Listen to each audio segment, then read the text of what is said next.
Welcome back to Morning Coffee, everybody, on the Radio Vision Network. I am Mark Hook, and I have on the Skype line with me right now Mr. Neil Villapiano. You can catch him every Saturday right here on Radio Vision Network, the MVP Show. Good morning, Neil, and welcome back to Morning Coffee. Good morning, Mark. How are you? I'm doing well. I feel much better. I had a pretty rough beginning of the week there, fighting off the sinus infection, but I am back. I am ready for more baseball playoffs. I am ready for NFL football tonight. And I am also ready for the start of the Flyers' home 50th season. Yeah, baby. Getting excited for some hockey. How's that? Yep, it's pretty exciting. Yeah. Well, coming from a Devils fan, that was the ultimate buzzkill. So I'm excited. I'm excited. Let's talk about the Flyers right off the bat.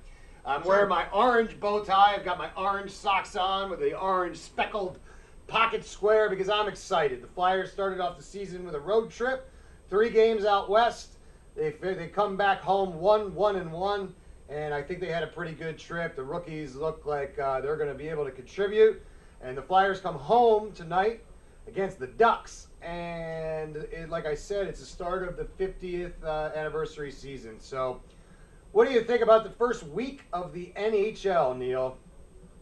Well, I mean, in general, I'm a little surprised by the amount of young talent that is in the NHL. You know, guys like Austin Matthews, who scored 4 goals in his first game in the NHL. He scored like it was nothing, like he was playing, you know, pond hockey with his friends back in Canada or whatever. And you know, it's just, again, like I said, just a lot of young talent, and I'm really impressed. You know, Connor McDavid's another one that's really that, you know, obviously it's not a big shock that he's off to a good start, but at the same time, you know, I'm still surprised that he's, you know, the captain in just his second full season in the NHL. He's named the captain of the Edmonton Oilers.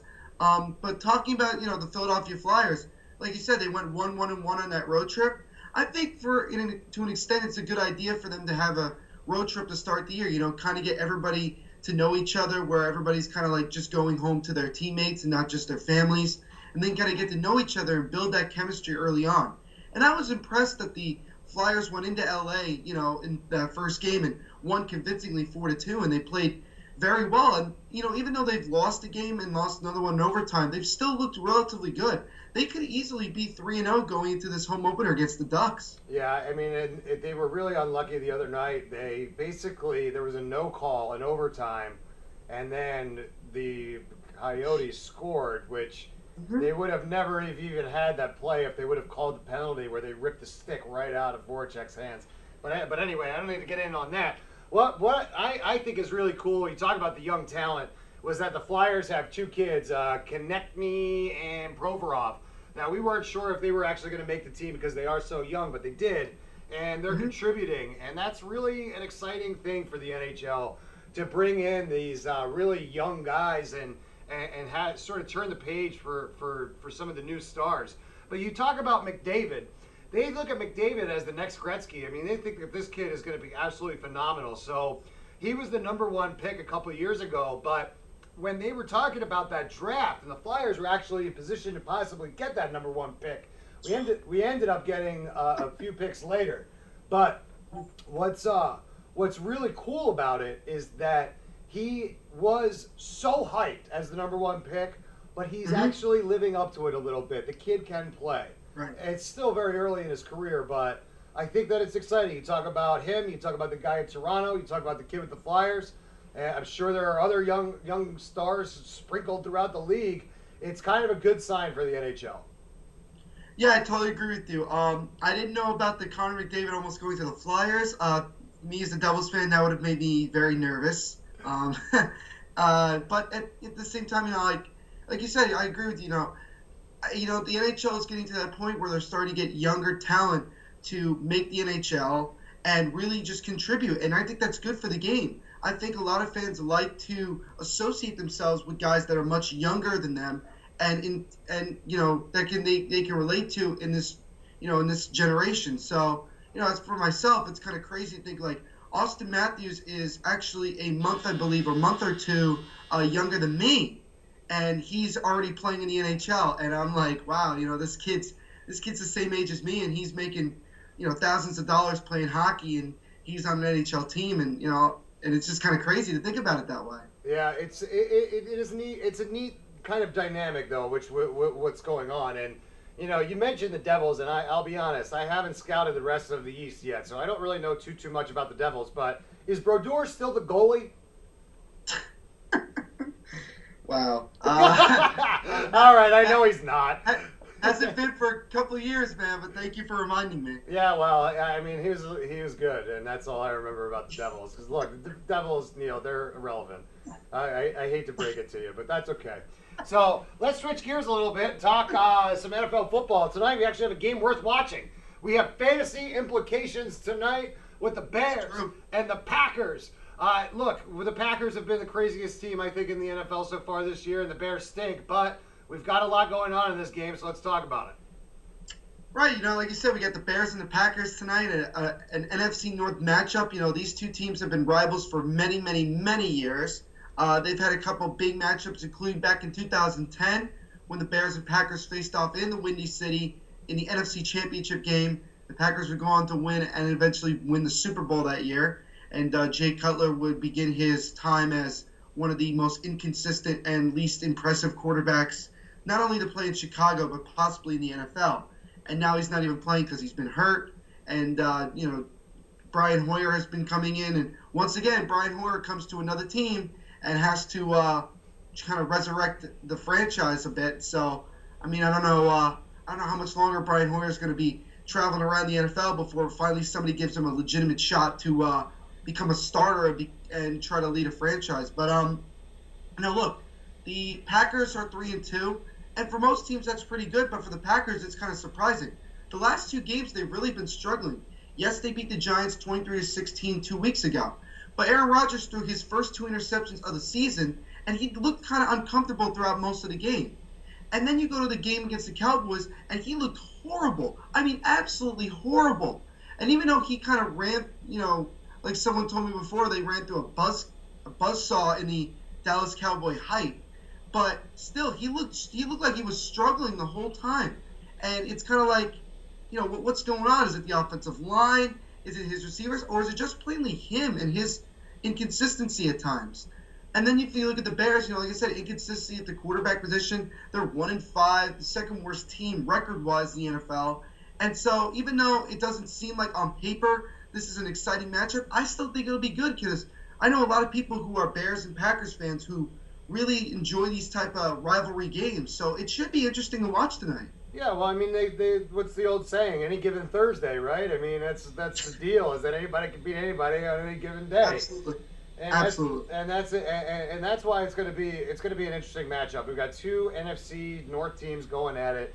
You're right. The Packers have something to prove here. They need to come out and look like the Packers. But I think that game last week with the Cowboys, that had more to do with how the Cowboys schemed them. I hate to give the Cowboys any credit, but I really feel like the Cowboys defense just threw so many different looks at Aaron Rodgers that he wasn't necessarily ready for that. But we'll look forward to that game tonight for the first time on a Thursday night all season. We got something to watch, which is pretty exciting.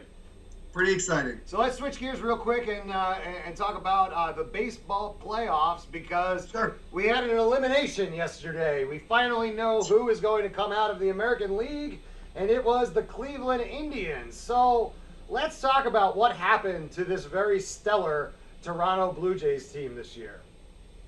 Well, you had a matchup between a team that a lot of people would say doesn't have as much talent as the Blue Jays, but here was the difference. I felt like the Indians played more of like a team, and they really looked like they knew what they were doing. And Terry Francona is one heck of a manager. I mean, he helped the Red Sox win 2 World Championships, and now he's led the Cleveland Indians to the World Series. And I'm not that shocked about the Indians. Obviously and what's funny is that if you go back to June when the Cleveland Cavaliers won the NBA title, since then the Indians have been one of the better teams in baseball. At one point, I believe they won something like 12 or 13 games in a row. They were really good. And so I give them a lot of credit for how they played. And their pitching staff, their bullpen is really impressive. With like Andrew Miller, who was the ALCS MVP, he really shut the door every time he came in. So the Indians were probably glad they made that trade with the Yankees to acquire Andrew Miller in order for them to have success in the postseason, and that's exactly what they're getting. And then if you look at their lineup with guys like Francisco Lindor, who has become a postseason hero for the Tribe, and then you have guys like Jason Kipnis and even Mike Napoli. Mike Napoli, who won a World Series with the Boston Red Sox back in 2013, has once again risen to the occasion. You go back, you go to Game 5, he gets that RBI double and gets the Indians right off and going, and that kind of took a lot of the momentum out from the Blue Jays just in the first inning of Game 5 last night. Yeah, this Indians team, I don't think they realize that they're not supposed to win, and that's kind of what creates a dangerous scenario because they just keep winning. And last night, the kid that started, he had only started one other game for the Indians this year. He had a couple bullpen relief appearances, but man, this kid came in and pitched lights out. It was amazing. They didn't give up any runs yesterday. He got in a little trouble in the 5th or 6th. They pulled him and brought in that Miller, who has been absolutely lights out. Right. But it seems like whatever Francona is doing just seems to work for the Indians this year. It's kind of crazy. Yeah, I think he gets it. I think he understands who he has on his team, what they're capable of doing, and he's just pressing the right buttons and putting his team and his own team in position to win games. And the fact that they shut down an impressive lineup for the Blue Jays. I mean, you look at it. You have Josh Donaldson, the reigning American League MVP, Jose Bautista, who has been struggling because of injury and inconsistency this year, but still very impressive. Troy Tulowitzki, their impressive shortstop, and Edwin Encarnacion, who could easily win the Hank Aaron Award for most home runs or a Silver Slugger, definitely.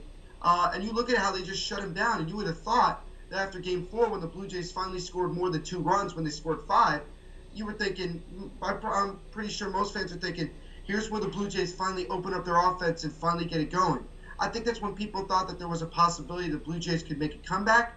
But again, the Indians pitching staff just shut the door on the Blue Jays and kept them to no runs. And so I got to give a lot of credit to those Indians. Yeah, it's going to be interesting to see what happens on the National League side of things because the Cubs tied it up last night. Now, I'm like a little torn because I'd like to see Chase Utley make another World Series, but I also would like the Cubs to win so that we can end this whole Cubs World Series thing.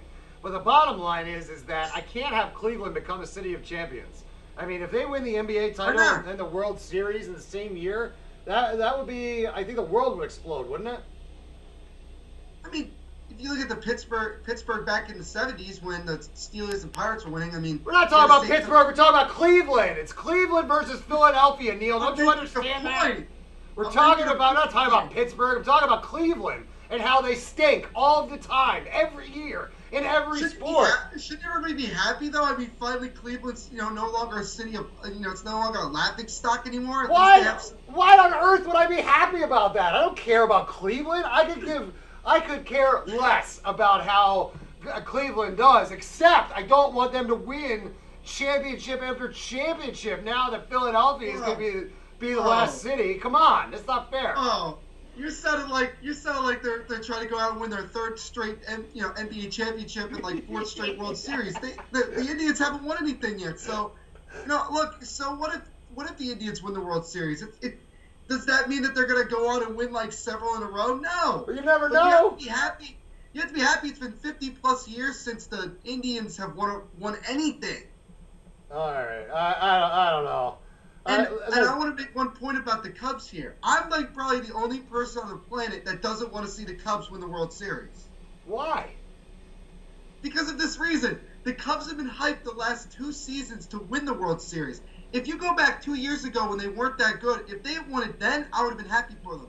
But the fact that they have been so hyped throughout the entire season and they're expected to win the World Series, are people really going to be that shocked if they win it? No, because they've already been saying the whole year, oh, they're supposed to win it, they're going to win it. And also, they haven't gone through any adversity in the postseason. And so unless they start getting some adversity and proving that they are worthy of being a World Series team, I don't want to see them win, and I don't think they're going to win, especially not tonight.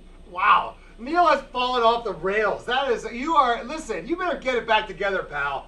Because that doesn't make any sense to me. The Cubs were the best team in the league all year. There's hype around them because they're good. And because they haven't won the World Series in, over 100 years? This is huge for Chicago. This would change everything, Neil. We need the Cubs to win. Chicago's already a championship, city. Look at the Blackhawks for the last 10 years.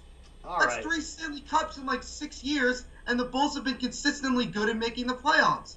The Cubs have just started getting good.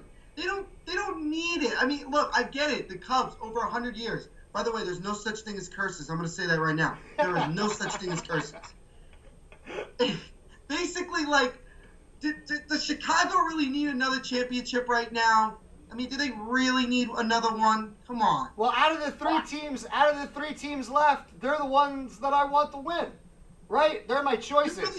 You really don't want to see the Indians win something? No. Why? Listen. Why? I'm not an Indians fan. All right, Neil. Neither am I. All right. I got to go regroup now. I got to go think about what we've done here.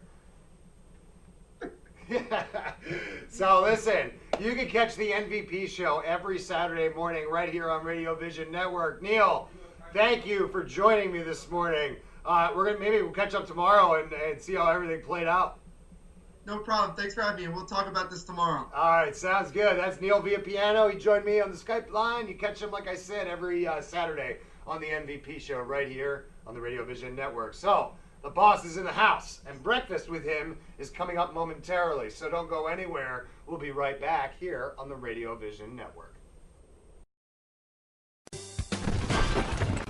Today's show is sponsored by Hargrove Demolition, your demolition experts. Hargrove is a family-owned and operated business right here in the southern New Jersey area, bringing you 45 years of demolition expertise. Hargrove has all your demolition needs, from emergency demolition service to demolition equipment rental. Hargrove is one of the state-approved recycling facilities right here in the southern New